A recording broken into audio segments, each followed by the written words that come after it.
Guys, hello Leo. Okay Leo, alamin natin ko ng messages, vibration, gabay energy para sa inyong lahat. Ito ay first 3 months of year 2025. Okay, instinct Leo. First card mo dito is instinct, intuition. So, simula January hanggang March of 2025, makinig ka sa sinasabi ng iyong intuition. Kasi may mga messages or information na gustong ipahiwatig sa atin ng ating Panginoon, ng universe, ng spiritual helpers and guides na hindi natin masyadong nakukuha kasi minsan pinapadaan yan sa panaginip or sa instinct natin or sa intuition.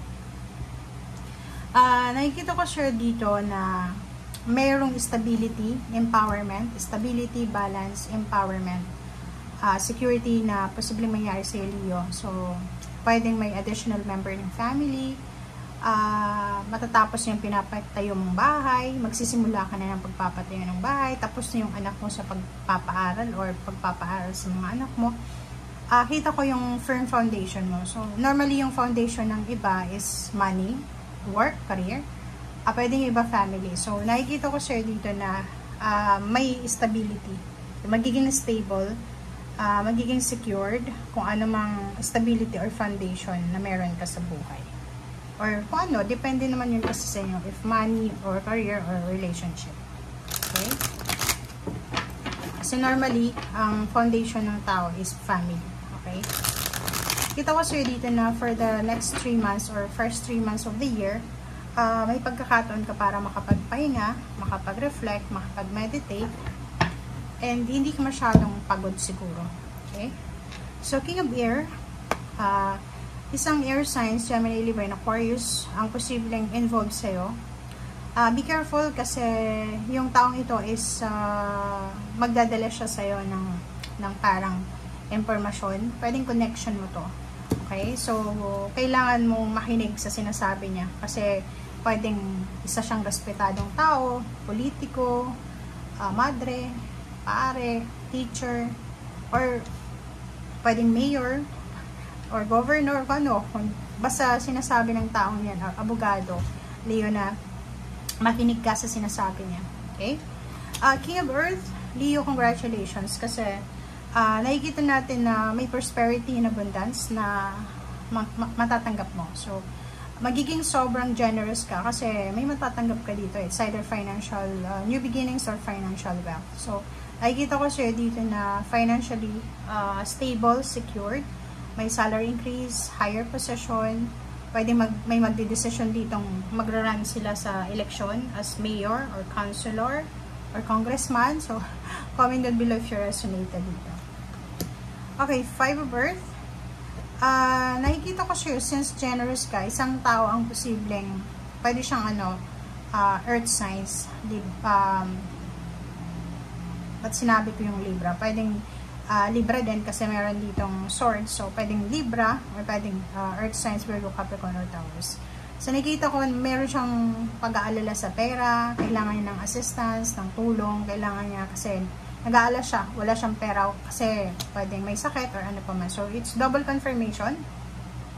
44, it's balance. So, nakikita ko sa'yo dito na ikaw yung lalapitan Leo ng mga tao sa 3 months na to para hingan nila ng tulong. Okay, ikaw yung emperor eh. Parang sinasabi na ikaw yung lalapitan, ikaw yung magiging source of their strength, of their stability and balance. Kailangan mong i-organize yung mga bagay-bagay sa buhay mo. Okay? Dito sa 8 of Air, sinasabi sa'yo na may mga tao sa paligid mo na nagdududa sila sa kakayahan nila, nasa stagnation sila, restrictions, marami silang gustong gawin pero hindi nila magawa. Ang nakikita ko, ikaw yung magiging daan para makarecover sila sa kung ano mang pinagdadaanan nilang restrictions or stagnation. Diba, oh? Good luck, progress and change, wheel of fortune, para kang alchemist eh. Diba, Leo? Nakikita ko sa'yo dito na magbabago. Yung pagpasok ng 2025 sa'yo, bagong buhay talaga to, bagong pag-asa, bagong Leo. So, nakikita ko na sobra kang swerte. Maraming pagkakataon na maging mabilis yung progress mo. Maraming pagkakataon na magbago yung takbo ng buhay mo. And Six of Fires, the same then with Cancer. Nakikita natin dito yung success. Success, recognition, awards, rewards. Confidence level mo, napakataas. And nakikita ko siya dito na sobra kang mag-iisip. Okay? Mag-iisip ka kung bakit ka naandyan sa situation na yan. Okay? So, nakikita ko sir dito na marami kang may intindihan sa ngayon. Parang ngayon mo maintindihan kung bakit nangyari yon. Parang few months ago or few years ago, marami kang mga iniisip. Bakit kaya nangyari yun sa akin? Ganyan, ganito. But now, nakikita ko na maiintindihan mo na siya. Mayroon ditong magkakaroon ng financial freedom. Yun, is double recognition, double reward, double success, double happiness, full of happiness, Leo. So, nakikita ko sa'yo dito na celebratory yung 3 months na to. So, pwedeng may salary increase. So, yun na nga, mayroong higher position. May mga projects, if you're business person, new projects, may offer ng leadership. Parang ganun. So, pwedeng may lalapit sa'yo para kunin ka as mayor or councilor, congressman na kandidato. Okay? Since busy ka, di ba? Normal yun. If you're super busy, may stress ka dahil sobrang or imbalance din kasi kulang ka sa tulog, kulang ka sa pagkain kasi busy ka. So yun, it's double confirmation yung intuition, instinct. Sinasabi na makinig ka sa sinasabi ng intuition. Huwag tayong magmamadali.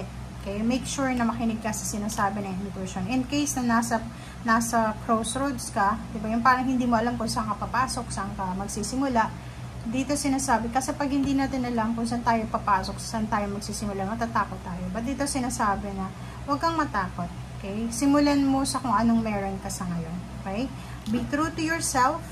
Analyze the situation. Hanapin mo yung tamang information. Be positive. Be determined. Be motivated. 7 of Fire. Accept the challenge. Accept the responsibility. Determinasyon, yun yung pinakakailangan mo sa ngayon. And perseverance. So, sinasabi sa'yo dito na ituloy mo yung laban mo. Huwag kang matakot. Yun lang yung sinasabi sa'yo dito na baka matakot ka kasi ang dami dito kailangan na pagdesisyonan. Plus, merong mga pagkakataon na pagod ka na sa sobrang busy. So, kasi diba, pag marami tayong ginagawa, pag maraming blessings, mapapagod ka talaga kasi blessed ka eh. Diba? Kahit saan ka pumunta, kahit anong gawin mo, kailangan yung energy mo doon. Okay? Ikaw yung in demand sa 3 months na to. So, kung mapapagod ka, magpahinga ka. Yun lang yung pinaka-importante. Okay? So, thank you next. Bye!